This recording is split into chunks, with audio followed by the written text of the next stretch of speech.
সামনে বসা মুসলমান ভাইরা, পর্দার আড়ালের সম্মানিতা মা এবং বোনেরা, প্রাণ প্রিয় বগুড়াবাসী, আমি গাবতলী থানায় প্রবেশ করে ওই লোকটাকে খুঁজছিলাম।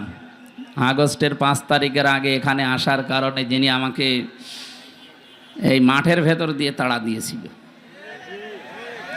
আমি প্রায় 1-1.5-2 কিলোমিটার শুধু দৌড়িয়েছি। আমি ওই ওসি সাহেবকে খুঁজছি, কি যেন নাম ওর, আবুল কালাম। উনি যে কোথায় আছে আমি বহু জায়গায় খোঁজ লাগিয়েছি, লোকটাকে পাচ্ছি না। মনে হয় কোন গর্তে যে লুকিয়েছে। আপনার যদি এত ক্ষমতা, উনি বলেছিল যদি হামজার সাহস থাকে তাহলে থানায় এসে আমার সাথে দেখা করুক। ওই সময় আমার পরিবেশ ছিল না। এখন আমি ওপেন বলছি, ওর কানে যদি এটা যায় সে যেন অন্তত আমার সাথে দেখা করে। সময় পাল্টিয়ে গেছে। 9টা দফা ছিল ছাত্র আন্দোলনের, এর ভেতরে অন্যতম দফা এই যে সংস্কার চাই আমরা। কি চাই বলেন বলেন। এদেশে 1628 জন মানুষ দায়িত্ব পালন করেছিল এই সিআরে, এই সিআর না, এরকম সিআরে। তার ভেতরে আপনার এই যে এখান থেকে এখন মনে হয় কোন জায়গায় যে আছে আবুল কালাম পর্যন্ত। আমরা চাই সংস্কার যখন আরম্ভ হয়েছে ডক্টর মোহাম্মদ ইউনূস খুব তাড়াতাড়ি যেন এই 1628টা সিআরে ওই জালেম এবং জালেমদের দোসর একটাও যেন না থাকে, সব পাল্টিয়ে ফেলে। পাল্টানো শুধু না, পাল্টিয়ে তাড়াতাড়ি করে নির্বাচন দিন। কারণ যে ষড়যন্ত্র বাইরে চলছে, আপনি জানেন কিছুদিন পরে আমেরিকায় নির্বাচন। যে লোকটা সামনে আসার চিন্তা ভাবনায় আছে, যদিও আমার মনে হচ্ছে পারবে না, এই ট্রাম্প, ও আবার এই জালেমার বন্ধু, যিনি পালিয়েছে তার বন্ধু।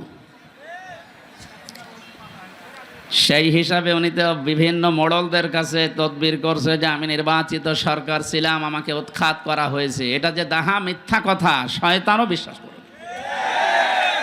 আপনি যদি শয়তানকে এখন ডাক দিয়ে বলেন যে 15 বছর কি উনি নির্বাচিত ছিল, শয়তান পর্যন্ত বলবে না।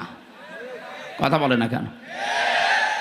কুকুরকে যদি জিজ্ঞাসা করেন যে দেখো বলো এই যে 15.5 বছর দায়িত্বে ছিল কি নির্বাচিত, কুকুর ঘোড়ার মতো হাসবে, বলবে এ কি বলে, একটা কথা হইল।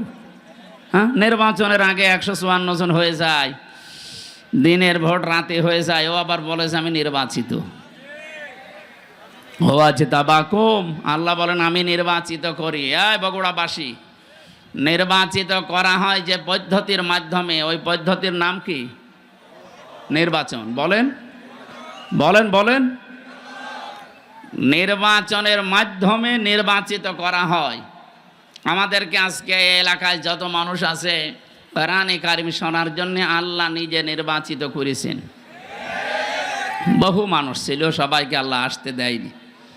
আমি তো আশ্চর্য হচ্ছি, মাত্র ওই কয়েকজন মানুষে আপনি এত গ্যাঞ্জাম করেন কেন? এটা কোন বিভাগের ভেতরে? রাজশাহী। ও, আর একটু হলেই তো সমস্যা হয়ে যেত।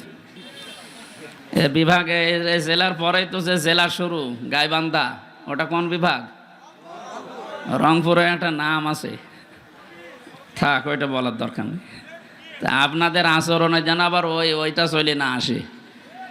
এই মাত্র কয়েক হাজার মানুষে এত গ্যাঞ্জাম করেন। বাংলাদেশের সবচাইতে বড় আলোচনা হয় পাবনা দারুল আমান ট্রাস্টে, এর চাইতে 20 গুণ মানুষ বেশি হয়, কোনো আওয়াজ পাওয়া যায় না। প্রায় 1.5 কিলোমিটার শুধু মানুষ বসে থাকে।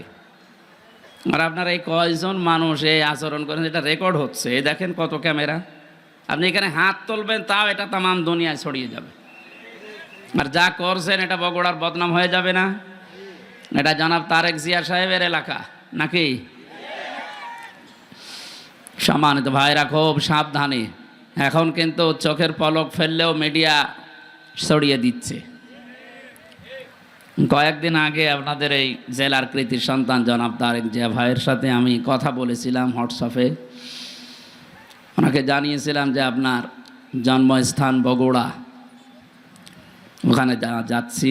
দোয়া চেয়েছেন, আমিও দোয়া করছি আল্লাহ রাব্বুল আলামিন তাকে সহি সালামতে আমাদের এই দেশে যেন আবার ফিরিয়ে আনেন। তো একটু সাবধানে থাকবেন। যারা দাঁড়িয়ে আছেন দাঁড়িয়ে থাকেন, বসে আছেন বসে থাকেন, যদি মনে বলে শুয়ে থাকবেন তো শুয়ে পড়েন, কিন্তু কথা বলবেন না। আমার রিকোয়েস্ট, আপনি হাত পা ধরে বলছি, আপনি কথা বলবেন না ভাই, কারণ কোরআন যারা শুনতে আসে তাদের কিছু দায়িত্ব আছে। আল্লাহ তাআলা বলেন ফাস্তামিউ লাহু আনসিতু, যখন কোরআনে কারিম আরম্ভ হবে শুনবা এবং চুপ থাকবা, দুইটাই ফরজ। কারণ এটা এখন সাধারণ অনুষ্ঠান না, এটা একটা ইবাদত। এটা কি ইবাদত, যেভাবে করা লাগে আপনি ওইভাবে করেন। লাআল্লাকুম তুরহামুন, আশা করা যায় আল্লাহর রহমত এখানে নাজিল হবে ইনশাআল্লাহ। এটা তো যারা শ্রোতা দর্শক তাদের গেল, আমরা যারা বলতে আসি আমাদেরও কিছু দায়িত্ব আছে। আল্লাহ রাব্বুল আলামিন বলেন কিতাবুন উনজিলা ইলাইকা ফালা ইয়াকুম ফি সাদরিকা হারাজাম মিনহু লিতুনদিরা বিহি ওয়া যিকরা লিল মুমিনিন। আল্লাহ বলেন এই যে একখানা কিতাব, এটা আপনাকে আমি দিয়েছি, এই একটাই মাত্র কিতাব পৃথিবীতে পাঠিয়েছি, বাকি যা দুনিয়ায় পাঠিয়েছি সব এই কিতাবের ব্যাখ্যা। প্রশ্ন আসতে পারে, বড় বড় আসমানি কিতাব আছে এখনো 3টা, ছোট সহিফা আছে 100টা, ওইগুলো ওগুলো কিতাব, কিন্তু কিতাবের ব্যাখ্যা। এটা নাজিল হওয়ার আগে যত কিতাব যত বই বলেন পুস্তক বলেন আল্লাহ দুনিয়াতে পাঠিয়েছেন, প্রত্যেকটা কিতাব এই কিতাবের ব্যাখ্যা করার জন্য এসেছিল। সূরা ফাতিহার ভেতরে আল্লাহ যা দিয়েছেন, পুরা তাওরাতের ভেতরে আল্লাহ তাই দিয়েছেন, পুরা ইনজিলের ভেতরে আল্লাহ যা দিয়েছেন, বিসমিল্লাহর ভেতরে আল্লাহ তাই দিয়েছেন। আর সহিফার কথা আমরা জানি 100টা। হযরতে ইব্রাহিম, হযরতে শীষ, এই সমস্ত নবীদেরকে আল্লাহ সহিফা দিয়েছিলেন। এই নবীগুলো যত কিছু দুনিয়ার মানুষকে জানিয়েছে সব আল্লাহ পাক সূরা ইখলাসের ভেতরে দিয়ে দিয়েছেন। সুতরাং এই একটাই মাত্র কিতাব। হে নবী, আপনাকে আমি এটা দিয়েছি, শুধু চুমা খাবেন আর মাথার উপরে রেখে দেবেন। এদেশে তো এটাই চলে। এই কিতাব আমি কেন দিলাম জানেন? হাদা বায়ানুল লিন্নাস, আপনি এটা বর্ণনা করবেন মানুষের সামনে। কোন মানুষ? লিন্নাস, লাম শব্দ ব্যবহার করা হয় আরবি গ্রামার অনুযায়ী 13টা অর্থে। এখানে 9 নাম্বার অর্থে লেখা আছে লাম ব্যবহার করা হয় জীবিত মানুষদের জন্যে। কাদের জন্যে? এখানে যারা আছেন জীবিত না মরে গেছেন? সুতরাং বর্ণনা আজকে আপনার জন্যে।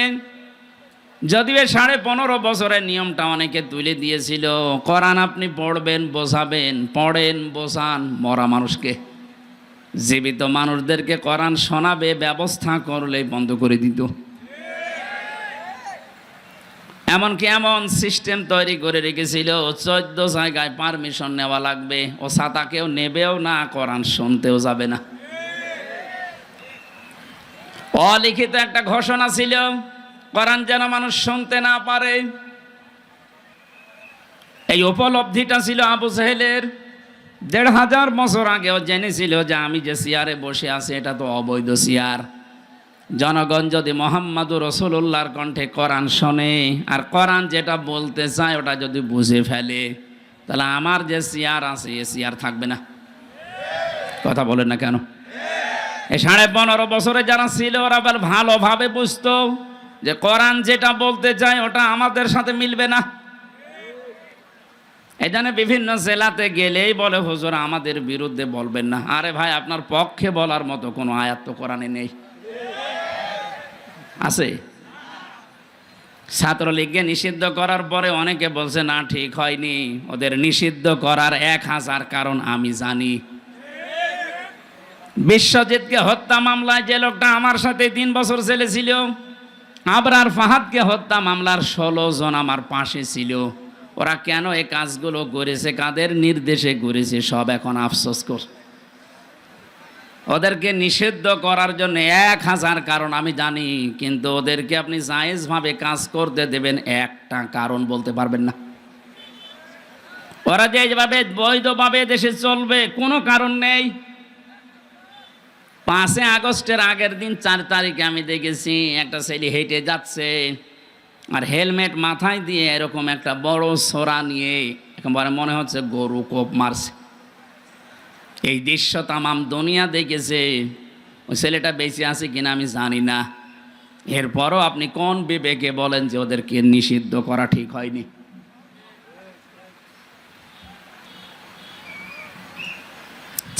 সালে 2006 সালে অক্টোবরের 28 তারিখে যে দৃশ্য ওরা দেখিয়েছে, তামাম পৃথিবী হতভম্ব হয়ে গেছে। আমি একবার সিরাজগঞ্জ থেকে যাচ্ছিলাম, ড্রাইভারের পেছনে বসে আছি, দেখি একটা কুকুর পড়ে আছে রাস্তার মাঝে। ড্রাইভার সাহেব কুকুরের উপর দিয়ে না দিয়ে বাম দিয়ে চালিয়ে দিল, গাড়ি একটা ঝাঁকি দিয়ে উঠেছে। জিজ্ঞাসা করলাম, আপনি এমন করলেন কেন? এখনো উল্টিয়েছে তো গাড়ি। ড্রাইভার আমারে বলছে, হুজুর দেখেন না একটা কুকুর পড়ে আছে, আমি ডবল করে চাকা চালাবো, আমার বিবেক নেই। আমি বললাম, তো মরা কুকুর, ওরে মারলেই কি আর না মারলেই কি? ড্রাইভার আমার দিকে ঘুরে বলছে, হুজুর আপনি কি আসলেই হুজুর? হ্যাঁ, আপনি কেমন হুজুর? আপনি দেখেন যে একটা মরা কুকুর পড়ে আছে, যদিও নিকৃষ্ট। এ পৃথিবীতে জানি আমরা দুইটা জীব একেবারে নিকৃষ্ট, একটা কুকুর আর একটা শুকুর। তারপরও আপনার বিবেক বাধা দিচ্ছে যে মরা জিনিস ডবল করে মারা যায় না।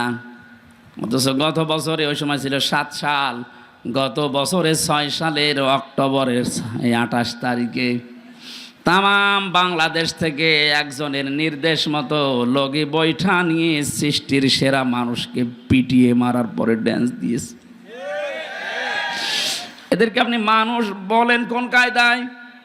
আমরা চাই শুধু ছাত্রলীগ না, এদেশে যারা এই জালেমদের দোসর প্রত্যেককে নিষিদ্ধ করা হোক।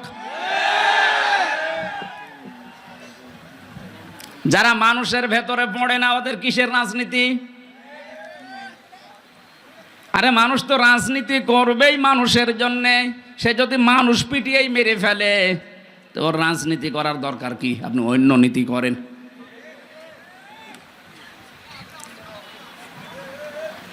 বগুড়াবাসী, আমি যেটা বলতে চাই, লিন নাস আল্লাহ দিয়েছেন, লাম ব্যবহার করা হয় জীবিত মানুষদের কারণে।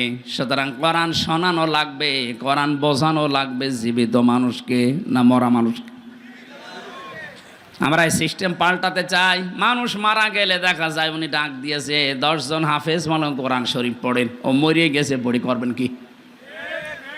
ওর জীবনটা যদি কোরআন কেন্দ্রিক চলে, তাহলে মরে গেলে পড়া লাগবে না, কোরআন তাকে সুপারিশ করবে। আর জীবন যদি চলে উল্টা পাল্টা, এই যে দরবেশের মতো 36,000 কোটি টাকা মারিং কাটিং করিস, ওর সামনেও মরে গেলে কোরআন পড়লে ওর আযাব আরো বাড়বে। যখনই আপনি সুদের আয়াত, ঘোষের আয়াত, মানুষের টাকা আত্মসাতের আয়াত আসবে, হাফেজ সাহেব তো পুড়িয়েই যাবে। গজবের ফেরেশতার ওর লাশের চারিদিকে থাকবে, জিজ্ঞাসা করবে, বেটা কি পড়ে কোরআন দিয়ে? এটা তোর জীবনে ছিল, তার মানে ছিল না। ফেরেশতারা বলবে, যাক আমাদের মনে ছিল না। কথা বলে না কেন? পাগলকে যদি বলা হয় নৌকা নাড়াবি না, ও বলে আমার মনে ছিল না। আপনি ফেরেশতাদেরকে তার স্মরণ করিয়ে দিচ্ছেন যে এই লোকটা টাকা পয়সা আত্মসাৎ করেছে, এরা আপনি পিটান। এই জন্য আমরা চাই এদেশে কিয়ামত পর্যন্ত 96% মুসলমানের দেশে কোরআন শরীফ চলবে। এটা গোপনে না, ওপেনে। বলেন, কেউ যদি বাধা দিতে আসেন, তারপর পরিণতি হবে ওই জালেমের মতো। এই জন্য কিতাব একটাই, মরণের পরে মানুষকে, যে আমরা সবাই জানি যে প্রশ্ন করা হয় 3টা না 4টা প্রশ্ন করা হবে। হ্যাঁ, আপনি আমার চাইতে বেশি জানেন না। এটা আমার মনে হয় ঠিক হয়নি, এটা নামিয়ে দেন। ঘেমে যাচ্ছে। ফ্যান দিয়েছেন কোথায়? ওপরে। এদিকে বগুড়ার লোকের ইয়ে আছে। বগুড়াবাসী, প্রথম প্রশ্ন করা হবে মার রব্বুকা, অমাদিনকা, বিশ্বনবীকে সামনে এনে বলা হবে মান হাজার রজুল, এই লোকটা কে ছিল। এই তিনটার জবাব যদি কেউ সঠিকভাবে বলতে পারে, রব্বি আল্লাহ দীনুন আল ইসলাম হাজা নবিয়ুনা মুহাম্মাদুর রাসূলুল্লাহ সাল্লাল্লাহু আলাইহি ওয়াসাল্লাম, সঙ্গে সঙ্গে ফেরেশতারা বলবে আল্লাহর বান্দা এগুলো পেলে কোথায়। ও বগুড়াবাসী, আপনাকে ৪র্থ নম্বরের প্রশ্নে জবাব দেওয়া লাগবে আমি কোরআনে পেয়েছি। কারণ ফেরেশতারাই একটা কিতাবই চেনে। আপনি যদি পৃথিবীর কোনো বইয়ের নাম বলেন যে মাইকেল জ্যাকসন একটা বই লিখেছি, এই বইয়ে পেয়েছি, দাঁত মুখ যা আছে আরো খুলে ফেলবে। কারণ ফেরেশতারা মাইকেল জ্যাকসন চেনে। কথা বলে না কেন? সুতরাং ৪র্থ প্রশ্ন যেখান থেকে জবাব দেওয়া লাগে তার নাম কোরআন শরীফ। এইটার সাথে যদি আপনার সম্পর্ক না থাকে আপনি জবাব দেবেন কি দিয়ে? তাহলে আমার মূল প্রথম পয়েন্ট ছিল কিতাব, একটাই মাত্র কিতাব, উনজিলা ইলাইকা, হে নবী আপনাকে আমি দিলাম। কেন দিয়েছি জানেন? ফালা ইয়াকুন ফি সাদরিকা হারাজুম মিনহু লিতুনজিরা বিহি, এই কোরআন দিয়ে যখন মানুষদেরকে সতর্ক করবেন আপনার মনের ভেতরে যেন কোনো সংকীর্ণতা কাজ না করে। হারাজনের ব্যাখ্যা আমি 33টা পেয়েছি। হারাজন মানে ভয়, ভীতি, দ্বিধা, দ্বন্দ্ব, সংশয়, সন্দেহ।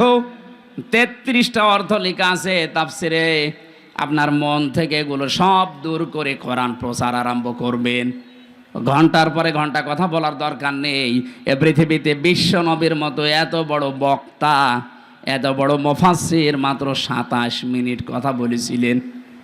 এই কথাটা নিয়ে কিয়ামত পর্যন্ত মানুষ চিন্তা ভাবনা করছে, এখনো কুল কিনারা পাচ্ছে না।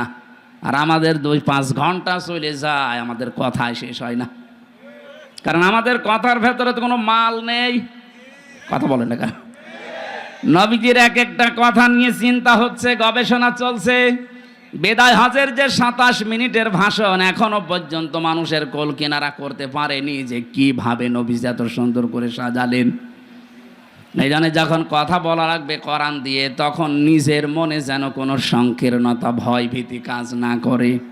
আল্লাহ আমাকে ওই পর্যায়ে উঠে কথা বলার তৌফিক দিন, বলেন আমিন। এবার আসেন মাঝখানের শব্দ হারাজনের ব্যাখ্যা। 1 নম্বরে হারাজনের ব্যাখ্যায় পেয়েছি, যখন আপনি কোরআন দিয়ে কথা বলবেন, সামনে যারা বসে আছে এমন মানুষও পাবেন ওরা আন্দাজে না বুঝে মন খারাপ করবে। এরকম মানুষ দেশে নেই? এগুলো আরো বেশি ছিল, এখন একটু কমেছে। আন্দাজে না বুঝে আল্লাহর বক্তব্য মন খারাপ করে, রাগ করে চলে যায়। 2 নম্বরের ব্যাখ্যায় পেয়েছি, হে নবী আবাহমান কাল থেকে এমন এমন নিয়ম নীতি মানুষ ইসলাম মনে করে পালন করে, যেগুলো আসলে ইসলাম না, বানানো ইসলাম। আপনি যখন কোরআনে কারিমের ব্যাখ্যা করবেন, বিশ্লেষণ শোনাবেন, কোরআন যেহেতু একটা আলো, কোরআন কি বলেন বলেন? কোরআনের বাইরে যা আছে সব অন্ধকার। আর পৃথিবীতে 3টা প্রাণী আছে দেখবেন, ওরা অন্ধকার ভালোবাসে, আলোতে থাকতে চায় না। একটা পেঁচা, বাদুর আর চামচিকা। না বগুড়ায় নেই? এরা দিনের আলোতে বের হয় না, রাতের আধার যখন বেশি হয়, অন্ধকার হয় বেশি, তখন বের হয়। বের হয়ে স্থির থাকে না, মানুষের ফসল নষ্ট করে। এক কথা বলছেন কেন? বিভিন্ন জিনিসে হানা দিয়ে ওগুলো নষ্ট করে ফেলে। এই জন্য ওদের নামও দেখেন এরকম ডিজিটাল নাম, পেঁচা, বাদুর, চামচিকা। নাম শুনলেই মনে হচ্ছে চেহারা মনে হয় একেবারে ঐশ্বরিয়া রায় হবে। পেঁচা নাম শুনলেই মনে হচ্ছে না চেহারা কেমন হবে? হ্যাঁ, কেউ যদি পেঁচা একবার দেখে ওকে আর একবার দেখতে মন চাবে। ওদের কাজ কারবার ওই রকম, খালি মানুষের ফসল নষ্ট করবে, কলা নষ্ট করবে, পানের বরজ নষ্ট করবে। দিনের আলো, সূর্যের আলো ওদের ভালো লাগে না, এই জন্য রাতের আধার ওরা বেছে নেয়, ক্ষতি করে মানুষের। এই পৃথিবীতে কোরআনের আলো, ইসলামের আলো, হাদিসের আলো যাদের ভালো লাগে না, মানুষের তৈরি করা নিয়ম নীতি যেহেতু অন্ধকার, শিরিক, বেদাত, জুলুম, কুফর এগুলো সব অন্ধকার, এগুলোর পথ তারা বেছে নেয়, শিরিকের মাধ্যমে, বেদাতের মাধ্যমে মানুষের দুনিয়ার ঈমান আমল নষ্ট করে। কিয়ামতের ময়দানে পৃথিবীতে যে যেই ধরনের অপরাধী, ওই অপরাধের জন্য তার চেহারা আকৃতি আল্লাহ ওই রকম করে দেবে। ইয়াগরাফুল মুজরিমুনা বিসিমাহুম ফায়ুখাযু বিন নাওয়াসি ওয়াল আকদাম ফাবিআইয়ি আলাই রাব্বিকুমা তুকাযযিবান। বলেন আল্লাহু আকবার। আল্লাহ বলেন, অপরাধী যারা পাপিষ্ঠ ওদেরকে কিয়ামতে ওদের চুলের মুঠি ধরে আর পা ধরে আমি তুলবো, যেন অপমান বেশি হয়। আমরা ছোট ছোট বাচ্চাদেরকে দেখি, যখন দোল দেওয়া হয়, দোল না যার গরিব মানুষ নেই, মার বাবা কেউ হাত ধরে দুইজন, কেউ পা ধরে দুইজন, এভাবে দোল দেয়। দোলে দোলে বলে না? কিয়ামতে ফেরেশতারা এই পাপিষ্ঠ মুজরিম যারা, যে সেই ধরনের অপরাধী, ওর চেহারার ভেতরে আল্লাহ এটা ফুটিয়ে তুলবে। ওই চেহারা নিয়ে কেউ হাত ধরবে, চুল ধরবে, কেউ পা ধরবে, এভাবে দোলে দোলে এক দোলে দেবে জাহান্নামের মাঝে। এখানে আমার শিক্ষা দেওয়ার বিষয়, যারা দিনের আলো, সূর্যের আলো না ভালো লাগার কারণে অন্ধকারের পথ বেছে নিয়ে ওদের নাম ওলট পালট হয়ে গেছে। আমরা দুনিয়াতে যারা ইসলামের আলো, কোরআনের আলো সহ্য হয় না, এ চেহারা যত সুন্দর হোক, আল্লাহর কসম এ চেহারা থাকবে না। দুনিয়াতে যে যে ধরনের কাজ করেছেন, ওই চেহারা আপনাকে আল্লাহ ফুটিয়ে তুলবে। পৃথিবীতে দেখবেন এই যে শুকরের কাজ কি? নিজের মেয়ে, ছেলে, বউ এগুলো নিয়ে যায়, এক জায়গায় বসে বসে আর একজনের সাথে গল্প করে, আর ওগুলো সব কচু খেতে ছেড়ে দেয়। যাদের সাথে ছেড়ে দিয়েছে সবই তোর মাহারাম নাকি? দুনিয়াতে বহু এই শুকর মার্কা মানুষ দেখতে পাওয়া যায়। নিজের বউ সুন্দরী, নিজের মেয়ে, নিজের পুত্রবধূ এগুলো নিয়ে যায় মার্কেটে, বিভিন্ন অনুষ্ঠানে, দোকানে, নিজে এক জায়গায় বসে বসে গল্প করে, আর ওগুলো সব আল্লাহর রাস্তায় ছেড়ে দিয়েছে। বেশি বললাম?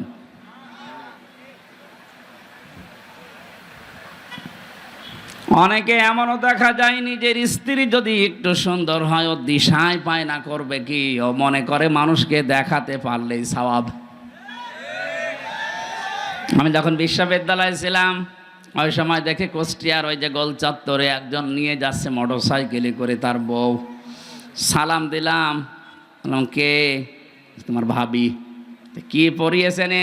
কি শাড়ি না মশারি? না, একবার তাকানোর পর আর তাকানো যাচ্ছে না, এত পাতলা।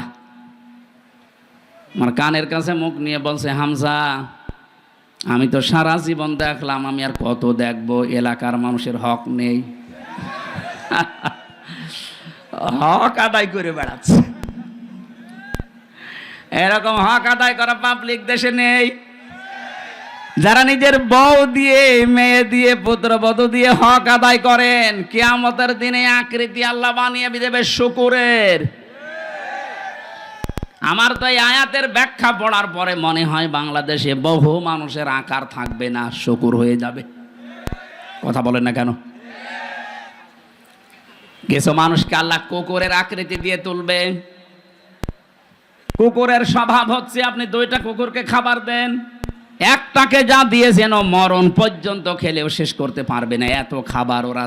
তারপরও দেখবেন পাশেরটায় হামলা দেয়। 15.5 বছরে যারা অর্থ কামিয়েছেন, আমার মনে হয় ওর 14 বংশ যদি দুনিয়ায় থাকে শেষ করতে পারবে না, এরপরও জনগণেরটায় হামলা দিয়েছে। গতকালকে এক সচিব ধরা পড়েছে, এই যে রাত্রি। এত টাকা পয়সা আপনি পেলেন কোথায়? আমি একজন ওসি সাহেবকে পড়াতাম, ওই সময় 9 সালে যখন ভার্সিটিতে প্রথম ভর্তি হই। ওনার বেতন মাত্র ওই সময় 32,000 টাকা।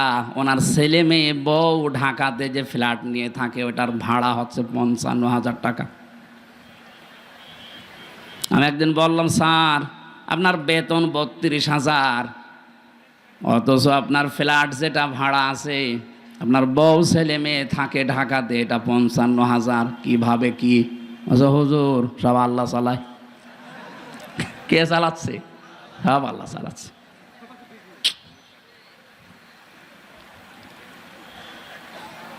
যারা অবৈধ ইনকামে বাম হাত ব্যবহার করছেন, আমি আমার ইমান থেকে কথা বলছি, আল্লাহর কসম, আপনার এই বাম হাতের ইনকামে যত কোটি কোটি টাকা পয়সা কামাই করবেন, অর্থ সম্পদ বানাবেন, আপনার এই অবৈধ টাকা আপনার বউ আপনার ছেলে মেয়েরা দুই পায়ে দাঁড়িয়ে আছে ভোগ করার জন্যে। কিন্তু এগুলোর দ্বারা যে অপরাধ, যে গোনা হবে, একটা গোনা আপনার ছেলে মেয়ে বউ কেউ নেবে না। আল্লাহ এই প্রশ্নপত্রটা আগে আমাদেরকে দিয়ে দিয়েছেন। এরপরেও যদি আমরা ফেল করি, ওই এক ছাত্রের গল্প শুনেছিলাম, এসে বাবার কাছে কাঁদতেছে। বাবা বলে, কি কাঁদো কেন? আব্বা রেজাল্ট দিয়েছে। রেজাল্ট দিয়েছে কি, তুমি পাস না ফেল? কথা বলে না। বারবার জিজ্ঞাসা করার পরে যখন কথা বলে না, দিয়েছে 2 থাপ্পড়। এই বলবি তো তুই পাস না ফেল? এবার মুখ খুলেছে, বলছে, আব্বা ফেল করলে তো কথা ছিলাম 5-এ, নামিয়ে দিয়েছে 3। এখন আমার 5-এ উঠতে 2 বছর লাগবে। আমরা যে পাগলামিগুলো করছি, সূরা আলে ইমরানের 185 নম্বর আয়াতের শেষে আল্লাহ এই তথ্যটা দিয়েছেন, ওয়ামাল হায়াতুদ দুনিয়া ইল্লা মাতাউল গুরুর।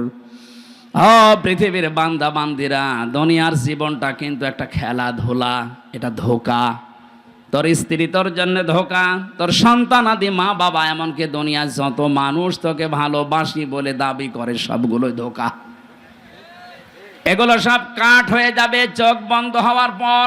ফাইদা নুফিখা ফিস-সূরি ফালা আনসাবা বাইনাহুম ইয়াউমাইযি ওয়ালা ইয়াতাসাআলুন। সূরা মুমিনুনের ভেতরে আল্লাহ জানিয়েছেন, চোখ যখনই বন্ধ হয়ে যাবে মানুষের, পৃথিবীতে যত রকমের সম্পর্ক আছে, আত্মীয়তার হোক, রক্তের হোক, দলীয় হোক, যত রকমের সম্পর্ক সব আমি আল্লাহ কাট করে দেব। নসবের বহুবচন আনসাব, একটা সম্পর্ক তো থাকবে না। এ প্রশ্নপত্র হাতে পাওয়ার পরেও যদি কোনো জ্ঞানী মানুষ আমরা ফেল করে বসি, তবে আমাদেরকে 5 থেকে 3 না, 5 থেকে 1-এ নামানো দরকার। আমি সহ যারা আছি এরকম পাগল, আজকে থেকে আর পাগলামি যেন না করি। আমার কথা বুঝতেছেন?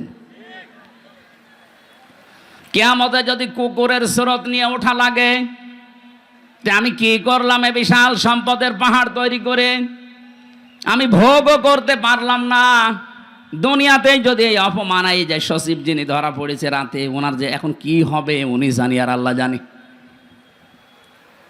আর ইসলামী রাষ্ট্র হলে ওনাকে তো এখন ফাঁসি দেওয়া হইতো। যেই কয়জনই ধরা পড়েছে আপনি তাকান, এক একজনের শুনলাম 620টার উপরে বাড়ি আছে তার, সারা পৃথিবী মিলে। ভ্যান চালকের মতো যদি হালাল রোজে উপার্জন করা লাগতো, কিয়ামতের আগে এই পৃথিবীতে কেউ 620টা বাড়ি বানাতে পারত না। অথচ 15.5 বছর অলরেডি অনেকে বানিয়েছে। 350 এমপি এবং নির্বাচন কমিশনের যে 15 জন দায়িত্বে ছিল, একজন পটল তুলেছে, এখনো 14 জন আছে। প্রত্যেকের এখন হিসাব নেওয়া হচ্ছে যে টাকা পেলেন কোথায় বলেন। ইসলাম যদি এদেশে থাকতো, হিসাব না, শুধু ধৈর্য আর প্রমাণ হলেই কে আল্লাহ ফতে করে দিত। এইটা দেখার পরে কিয়ামত পর্যন্ত এই দেশে আর অবৈধ সম্পদের পাহাড় কেউ গড়ত না। এটা বন্ধ করা দরকার। আর এইটার জন্য কোরআনে কারিমের আইন ছাড়া বানানো আইন দিয়ে সম্ভব না।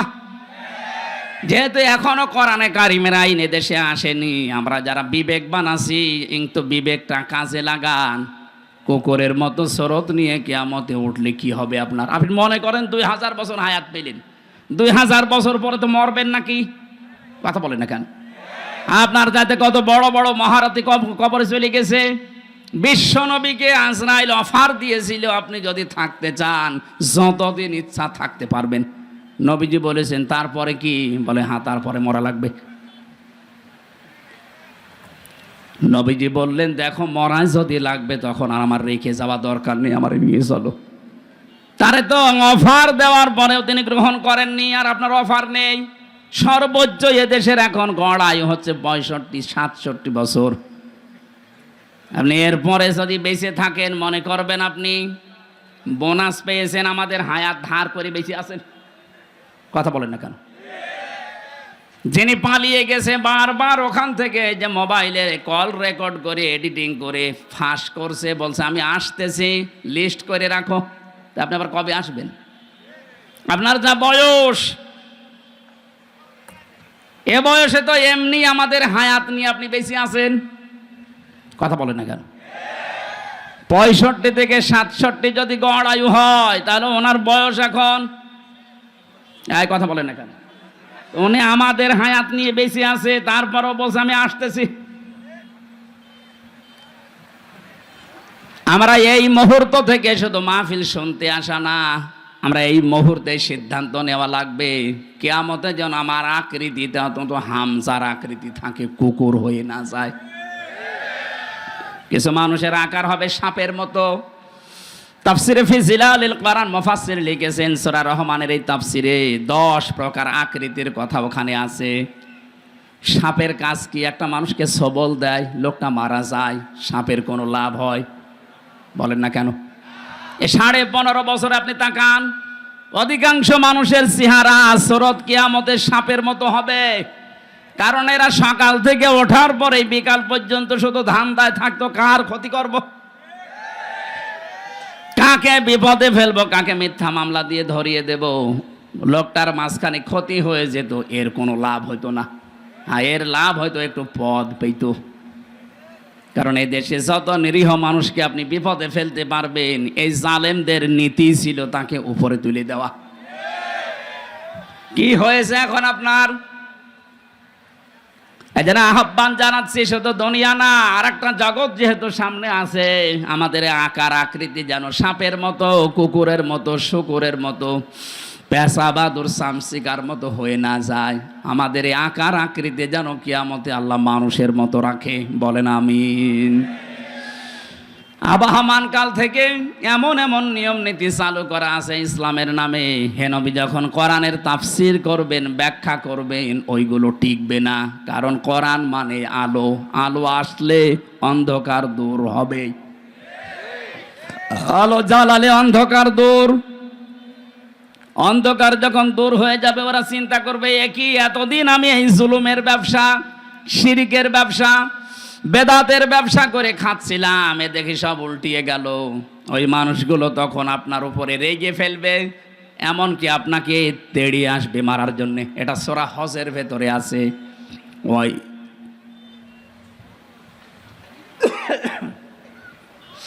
وَإِذَا تُتْلَى عَلَيْهِمْ آيَاتُنَا بَيِّنَاتٍ تَعْرِفُ فِي وُجُوهِ الَّذِينَ كَفَرُوا الْمُنكَرَ। আল্লাহ পাক বলেন, যখন আমার আয়াতগুলো তেলাওয়াত করে বিশ্লেষণ করবেন, বাজ্যিনাত মানে দলিল আর প্রমাণ দিয়ে দিয়ে বলবেন, হে নবী দেখবেন কিছু মানুষ আছে ওরা রাগে ফুলবে এবং আপনার দিকে তেড়ে আসবে। এজন্য কোরআনে হারাজনের ব্যাখ্যায় 2টা পড়েছি, না বুঝে রাগ করা এবং কিছু মানুষের ব্যবসা বাণিজ্য বানানো, সেগুলো বন্ধ হয়ে যেতে পারে, তখন তারা মন খারাপ করবে, রাগ করবে। এই ধরনের মানুষ সারা পৃথিবীতে আছে, এ বগুড়ায়ও আছে। কথা বলে না কেন? আমরা কারো দিকে না তাকিয়ে কে খুশি হবে বেজার হবে না, আমার আল্লাহর দিকে তাকিয়ে আমরা আরম্ভ করছি। সূরা মায়দা 35 নাম্বার একটা মাত্র আয়াত পড়েছি। জবান খুলে কোরআনের সোনালী আয়াত পড়েন, আউযু বিল্লাহি মিনাশ শাইতানির রাজিম, বিসমিল্লাহির রহমানির রহিম, ইয়া আইয়ুহাল্লাযীনা আমানুত্তাকুল্লাহ ওয়াবতাগু ইলাইহিল ওয়াসিলা وجاهدوا في سبيله لعلكم تفلحون সাদাকাল্লাহুল আযীম। কোন সূরা বললাম যেন? মায়েদা। বলেন না কেন? এটা একটা ক্লাস চলছে, ছাত্রের মতো 1 2 ছেলেরা যেভাবে জবাব দেয় ওইভাবে জবাব দেবেন। কোন সূরা? মায়েদা মানে দস্তরখানা। মায়েদা মানে কি? খাবারের প্লেট। তামাম পৃথিবীটাকে আল্লাহ একটা খাবারের প্লেট বানিয়ে দিয়েছেন। এই জন্য রিজিক নিয়ে, খাবার নিয়ে আপনার চিন্তা করার দরকার নেই। আপনার চিন্তা করা দরকার আপনার জীবন নিয়ে। আপনাকে দুনিয়াতে পাঠানোর 50,000 বছর আগে আল্লাহ পাক রিজিকের ব্যবস্থায় দুনিয়ায় ছড়িয়ে রেখেছেন। আপনার রিজিক যেভাবেই হোক আসবেই। কিন্তু এই রিজিকটা পাওয়ার জন্য কেউ যদি বাম হাতের ইনকাম করে, আমার আল্লাহর আরশ পর্যন্ত তার উপরে কেঁপে যায়। আজ বাংলাদেশকে অস্থিতিশীল করার জন্যে অনেক মানুষ, ব্যবসায়িক যারা আছেন, সিন্ডিকেট করে বিভিন্ন জিনিসের দাম বাড়িয়ে দিচ্ছেন। এক কথা বলছেন না কেন? আপনার কত টাকা লাগবে? এ বিশাল তিমি মাছের টন টন খাবার লাগে প্রতিদিন। আল্লাহ তার রাজ্জাক নামের কারণে যদি এই তিমি মাছকে খাওয়াতে পারে নদীর ভেতরে, সাগরের ভেতরে, মহাসমুদ্রে, আপনি মানুষ হামজা কয়েক ছটাক মাত্র খাবার লাগে। এ খাবার আল্লাহ তার রাজ্জাক নামের কারণে দিতে পারে না। আপনি কোন কারণে বাম হাতের ইনকাম করেন বলেন তো? কি কারণে সিন্ডিকেট করছেন এই ব্যবসায়ীরা? হাদিস পড়েছি, যারা মানুষকে কষ্ট দেওয়ার জন্য ব্যবসায়ী যারা, ওয়াইলুল লিল মুতাফফিফিন আল্লাযীনা ইযা তালু আলান নাসি ইস্তাওফুন। এই পৃথিবীর ময়দানে যারা খাদ্য ভেজাল দেয়, ওজনে কম বেশি করে, আর সিন্ডিকেট করে করে মানুষকে কষ্ট দেওয়ার জন্য খাবারকে সংকট তৈরি করে, এগুলো আল্লাহর ভাষায় জালেম। এটা রেকর্ড হচ্ছে, সারা বাংলাদেশে যাবে। সবাইকে জানাচ্ছি, আজকে থেকে আপনি ফিরে আসবেন। এই সিন্ডিকেট যারা করছেন তারা জালেম। তারা কি? জালেমের বিরুদ্ধে আল্লাহ বলেন আমি নিজে মামলা দেব। সুতরাং সিন্ডিকেটের মাধ্যমে যারা জালেম হয়ে যাচ্ছেন, আর টাকা পয়সা আপনার কিছু আসবে, কিন্তু আপনি জালেমের খাতায় নাম লিখান, কিয়ামতের দিন আল্লাহ নিজে আপনার বিরুদ্ধে মামলা দায়ের করবে। তখন আপনার এই সম্পদ, আপনার এই ছেলে মেয়ে, এই বউ, দলের লোক সব দিয়েও পার পাবেন না। সূরা আলে ইমরান এটা আছে। কিয়ামতে কাফেরেরা তামাম পৃথিবীর সব দেওয়ার জন্য আল্লাহকে বলবে, এগুলো সব দিয়ে দিলাম, আল্লাহ তুমি আমাকে অন্তত বাঁচাও। আল্লাহ পাক বলেন কখনোই না।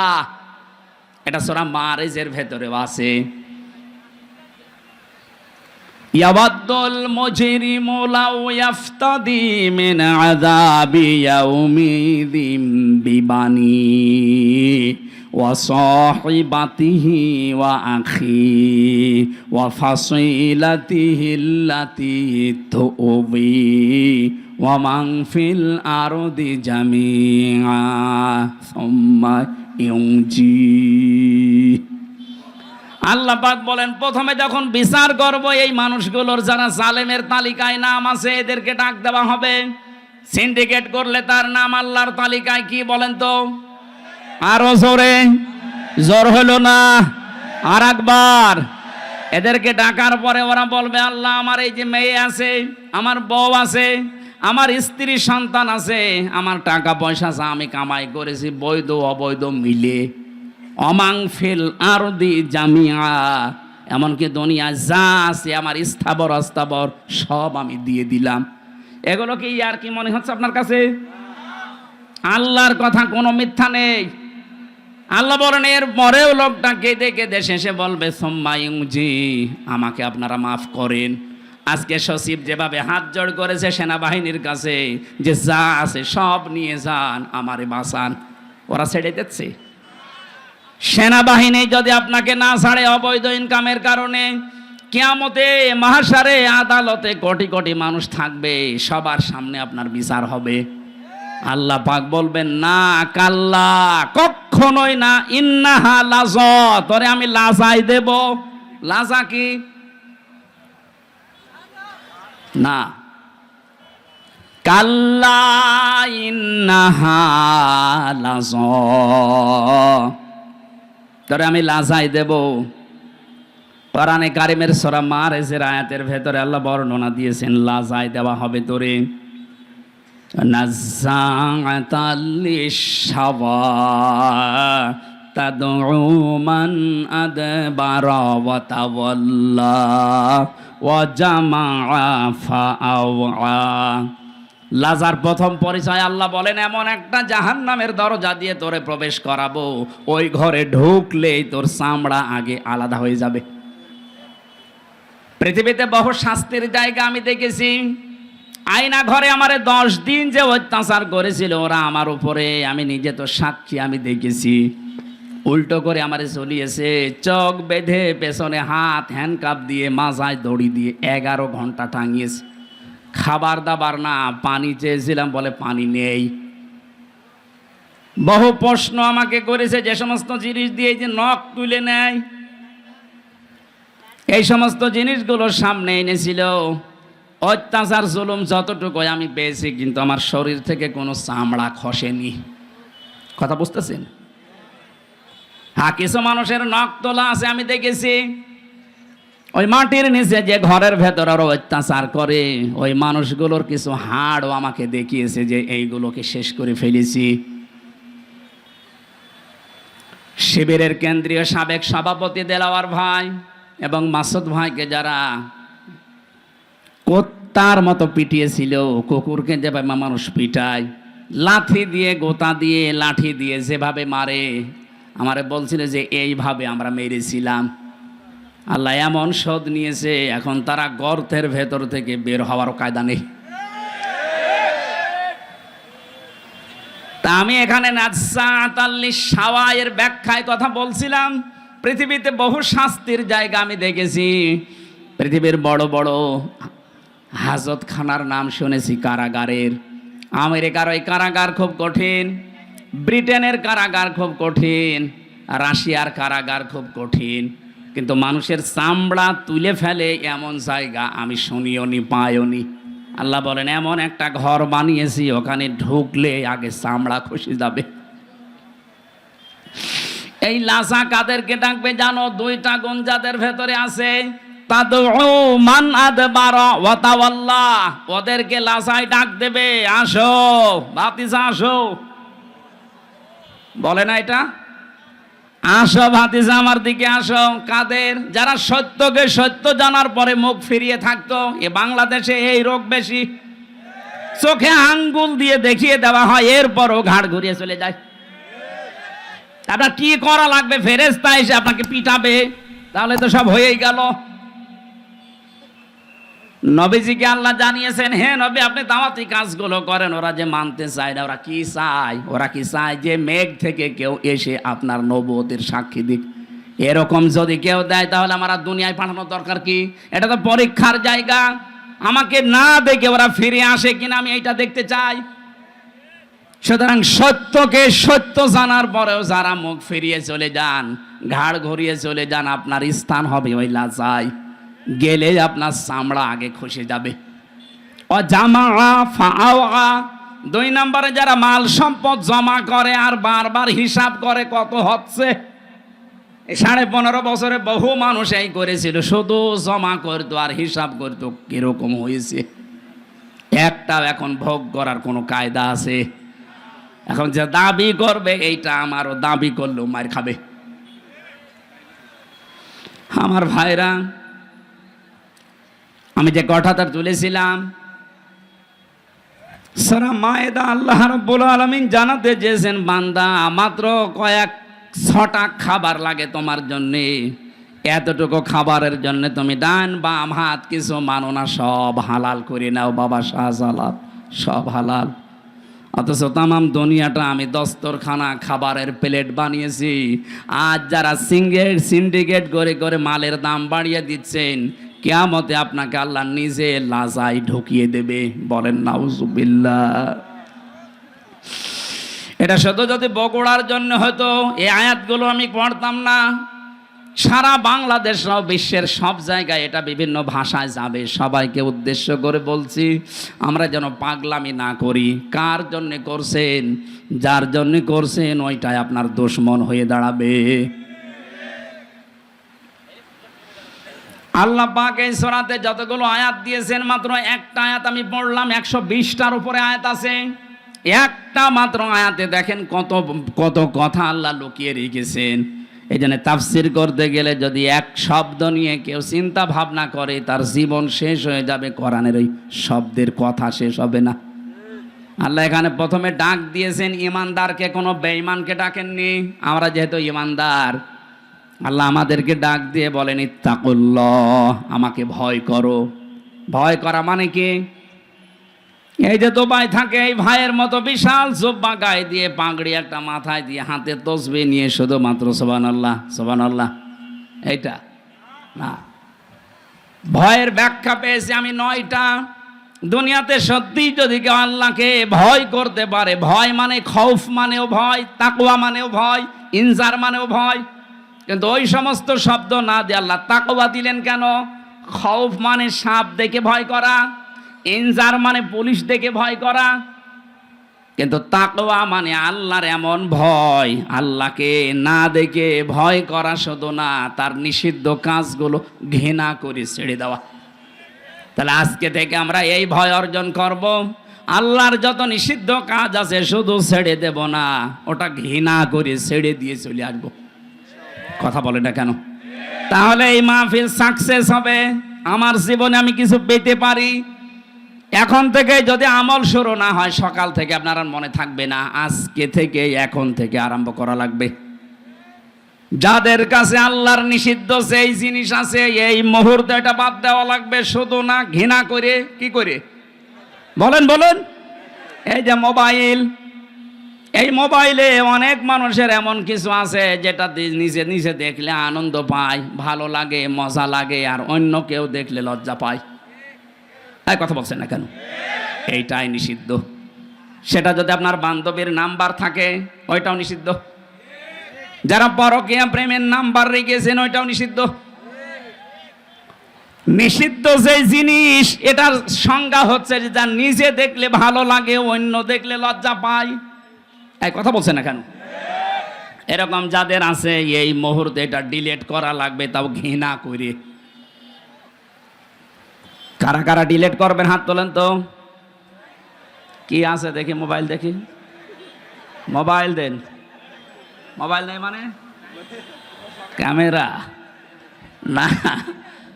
এই যারা হাত তুললেন, সত্যি আপনার মোবাইলে কি আছে এমন বলেন তো, যেটা নিজে দেখলে আনন্দ পান, অন্য দেখলে আপনার লজ্জা লাগে? বলেন। যা আছে এখন বসে বসে চুরি করে ডিলিট করে দিন। যাদের বিভিন্ন বান্ধবীর নাম্বার আছে, পরকীয়া প্রেম করেন, এই নাম্বারও এখন ডিলিট করে দেন, ব্লক করে দেন। জীবনে ও যেন আর কল দিতে না পারে। দেখ করেন। মুরব্বী মানুষ হাত তোলে, নাউজুবিল্লাহ। যুবক মানুষ দিয়ে একটা লাইন মাইন করলে মানা যায়, মুরব্বী মানুষ কি লাইন করে না। আমি একটা উদাহরণ দিলাম মাত্র।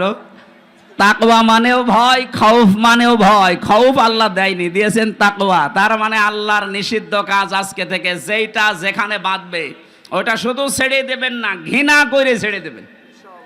এই তাকওয়া যদি কেউ অবলম্বন করে, কোরআনে কারিম জানিয়েছে দুনিয়া আখিরাত মিলে আল্লাহ তাকে 27টা উপকার করবে। সুবহানাল্লাহ বলতে পারেন না? দুনিয়ার 1 নাম্বার উপকারও যদি বিপদে পড়ে দুনিয়ায়, এই তাকওয়ার কারণে নিষিদ্ধ জিনিস যেহেতু আল্লাহর কাছে স্যালেন্ডার করে ছেড়ে দিয়েছে ঘৃণা করে, দুনিয়ার বিপদে পড়লে আল্লাহ পাক নিজে তাকে সাহায্য করবেন। মানে এমন জায়গায় তাকে পৌঁছাবেন, তার কল্পনাও ছিল না যে ওই জায়গায় যাওয়া যায়। এই আয়াতের তাফসিরে একটা ঘটনা আমি পড়েছি, তাবারির ভেতরে আছে। শেষ করে দেব নাকি? 1 ঘন্টা হয়ে গেছে, আমার মনে হয় 1 ঘন্টা কথা বলার নিয়ম। একটা ক্লাস চলছে না, ক্লাস তো 45 মিনিট হয়। এতক্ষণ বসে থাকবেন আপনারা? সুবহানাল্লাহ আলহামদুলিল্লাহ। একটু পানি নেই, পানি দেখি, একটু পানি দিলে ভালো হয়। সুবহানাল্লাহ আলহামদুলিল্লাহ লা ইলাহা ইল্লাল্লাহ। ঠিক আছে।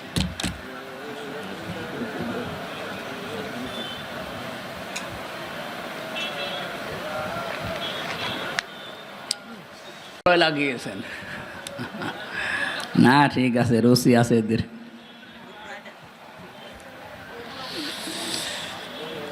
সুবহানাল্লাহ আলহামদুলিল্লাহ লা ইলাহা।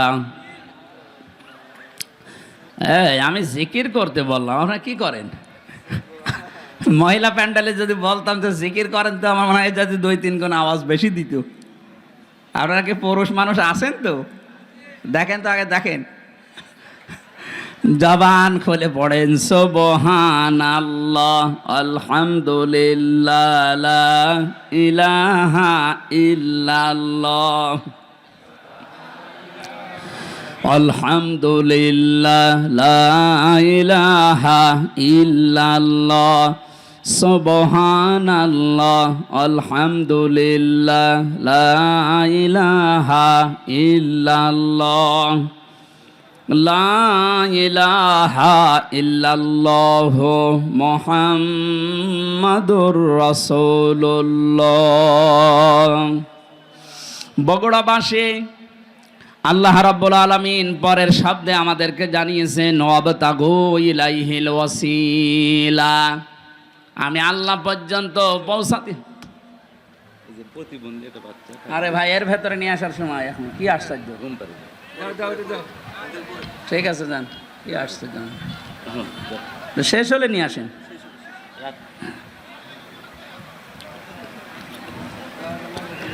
কেবল বাদাল মাদাল দিয়ে শুরু করলাম, এক বেদের মেয়ে এসে একবারে বাদাল ভেঙে দিয়েছে। আমি শেষ করে দিই নাকি?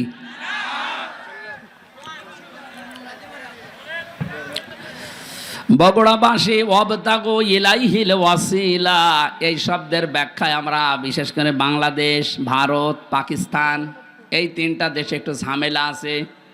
আমরা অনেকেই শুনি, অনেকেই মনে করি ওয়াসিলা মানে কোনো পীর সাহেবকে ধরার মাধ্যমে আল্লাহ পর্যন্ত পৌঁছাতে হবে।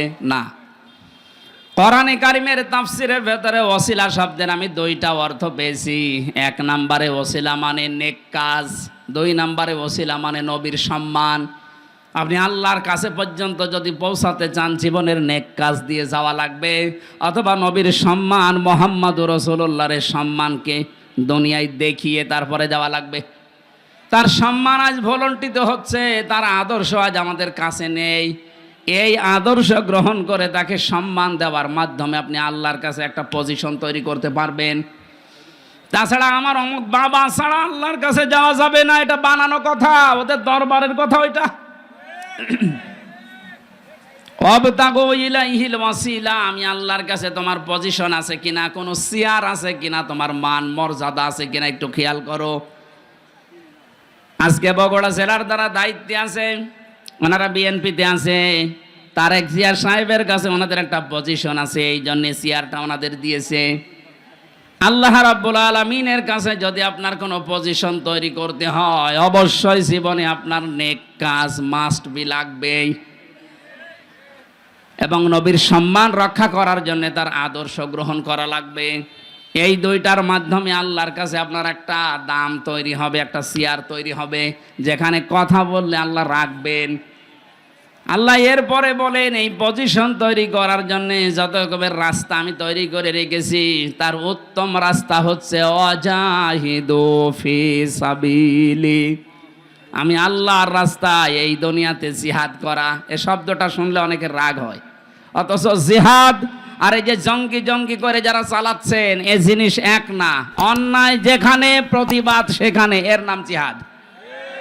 এইটা যে আগস্টের 5 তারিখ পর্যন্ত হয়েছিল, এই জন্য দেশটা স্বাধীন হয়েছে। এটা যদি জারি থাকে তাহলে অন্যায় করে এদেশে কেউ টিকে থাকতে পারবে না, সে যেই হোক।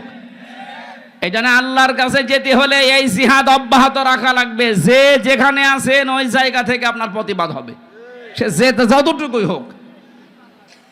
লাআল্লাকুম তুফলিহুন, আশা করা যায় আমাদের আল্লাহ যেখানে পৌঁছানো কথা ওই জায়গায় পৌঁছিয়ে দেবেন। সফলতার যে স্বর্ণ শিখর, আমাদের জন্য আল্লাহর বানানো একটা বাড়ি আছে জান্নাত, ওই জায়গা আমাদের বাবার বাড়ি। কার বাড়ি?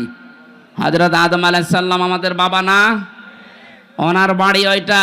ওনাকে ওখান থেকে আল্লাহ নামিয়ে দিয়েছেন। পৃথিবীতে পাঠানোর পরে উনি জানিয়েছেন ফামাং তাবিয়া হুদায়া, আমার পক্ষ থেকে তোমাদের কাছে হেদায়েত যাবে। সর্বশেষ হেদায়েতের নাম এই কোরআন। ফামাং তাবিয়া হুদায়া ফালা খাউফুন আলাইহিম ওয়ালা হুম ইয়াহজানুন। যদি এটা অনুসরণ করে আবার থাকতে পারো দুনিয়ায়, যেখান থেকে নামিয়ে দিলাম এই বাবার বাড়ি বানানো জান্নাত, আবার ওখানে তোমাদেরকে ফিরিয়ে নেব। আমরা ওই জায়গায় যেতে চাই না? চাই না? আল কাজ্জিসু মান দানা নাফসাহু ওয়া আমিলা লিমা বাদাল মাউতি ওয়াল আজিজু মান আতবাআ নাফসাহু হাওয়াহা ওয়া তামান্না আলাল্লাহ। হযরতে আনাস থেকে বর্ণিত, বিশ্বনবী জানিয়েছেন ওই লোকটা আল্লাহর দৃষ্টিতে বুদ্ধিমান, যে লোকটা আখিরাতের জন্য পুঁজি তৈরি করে আর আল্লাহর উপরে ভরসা করে। ওই লোকটা বড় নির্বোধ, পাগল, যে আখিরাতের কোনো কাজ কারবার তার নেই, আন্দাজে ভরসা করে আছে কালেমা যখন পড়েছি জান্নাত একদিন যাবই। এই লোকটা পাগল এবং নির্বোধ। এই জন্য আমরা এরকম পাগলামি যেন না করি। আসল হার জিতের খোলা হবে আমার চোখ বন্ধ হওয়ার পরে। ফামান যুহজিহা আনিন নার ওয়া উদখিলাল জান্নাতা ফাকাদ ফাজ। সূরা আলে ইমরান 185 নম্বর আয়াতের মাঝের অংশে আছে। আল্লাহ বলেন মানুষের ভেতরে জীবন সফল হয়েছে তার, যে আস্তে আস্তে করে জাহান্নামের কাজগুলো ছেড়ে দেয় আর জান্নাতের কাজের দিকে পা বাড়ায়। এই লোকটার জীবন সফল, আমি আল্লাহ তাকে মাফ করে জান্নাত এই ঘোষণা দিয়েছি। আল্লাহ রাব্বুল আলামিন আমাদেরকে জাহান্নামের যত কাজ আছে আস্তে আস্তে ছেড়ে দিয়ে জান্নাতের কাজগুলোর দিকে ধাবিত হওয়ার তৌফিক দিন, আমিন। বারাকাল্লাহু লানা ওয়া লাকুম ফিল কোরআনিল আযীম। আল্লাহুম্মা আমিন। লা ইলাহা ইল্লা আনতা সুবহানাক ইন্নী কুনতু মিনাজ জালিমিন। রব্বানা যালামনা আনফুসানা ওয়া ইল্লাম তাগফির লানা ওয়া তারহামনা লানাকুনান্না মিনাল খাসিরিন। রব্বুল আলামিন, বগুড়া গাবতলীর এই ময়দানে তোমার যে বান্দা বান্দিগুলো কোরআনে কারিমের আয়োজন সাজিয়েছে, দূর দূরান্ত থেকে আমরা যারা এসেছি, জীবনের অপরাধগুলো তুমি পাল্টিয়ে নেকি বানিয়ে দাও। হযরতে আদম আলাইহিস সালামকে তুমি যেমন মাফ করে দিয়েছো, আমাদেরকেও আদমের সন্তান হিসাবে ক্ষমা করে দাও। মা বাপ যারা আমরা হারিয়ে ফেলেছি, আমাদের মা বাপকে মাফ করে দাও। আল্লাহ তাআলা কোরআনের এই আয়াতে বর্ণিত যে বিধানগুলো আমরা জেনেছি, তাকওয়া, ওয়াসিলা এবং জিহাদ, এর মর্ম বাণীগুলো উপলব্ধি করার মাধ্যমে প্র্যাকটিক্যাল লাইফে সেট করার তৌফিক দাও। মা বোনেরা যারা এসেছে এদেরকে আয়েশার মতো, খাদিজার মতো বানিয়ে দাও। এলাকায় মাটির নিচে কত মানুষ ঘুমিয়ে আছে, আল্লাহ মানুষগুলোকে তুমি কবরে জান্নাত দিয়ে দাও। আল্লাহ তাআলা বগুড়া জেলার গাবতলীর এই জায়গাতে তোমার বান্দা শহীদ প্রেসিডেন্ট জিয়াউর রহমানের বাড়ি, কবরে আছে লোকটা, তার জীবনের ভালো কাজগুলো মঞ্জুর করো, অন্যায় কাজগুলো ক্ষমা করে দাও। তার ছোট ছেলেটাও তুমি ডাক দিয়ে নিয়েছো, আল্লাহ আরাফাত ভাইকেও তুমি মাফ করে দাও। যত মানুষ আমরা তোমার গোলামি করছি, তোটা ফাটা আমাদের মেহনতগুলোকে তুমি মঞ্জুর করো। জীবনের ভুল ত্রুটিগুলো আল্লাহ তুমি মেহেরবানি করে কোরআনের ইজ্জতে ক্ষমা করে দাও। এ দেশটা তুমি কোরআনের বিধান চালু করে দাও, চর্ম চোখে যেন দেখতে পারি তোমার আইন দিয়ে বাংলাদেশ চলছে। বারাকাল্লাহু লানা ওয়া লাকুম ফিল কোরআনিল আযীম। এ মাহফিলের সভাপতি, সহসভাপতি, প্রধান অতিথি, বিশেষ অতিথি যারা এসেছে, হযরত ওমরের মতো তাদেরকে বানিয়ে দাও। আলহামদুলিল্লাহি রাব্বিল আলামিন। মরণ আসলেই যেন বলতে পারি লা ইলাহা ইল্লাল্লাহু মুহাম্মাদুর রাসূলুল্লাহ।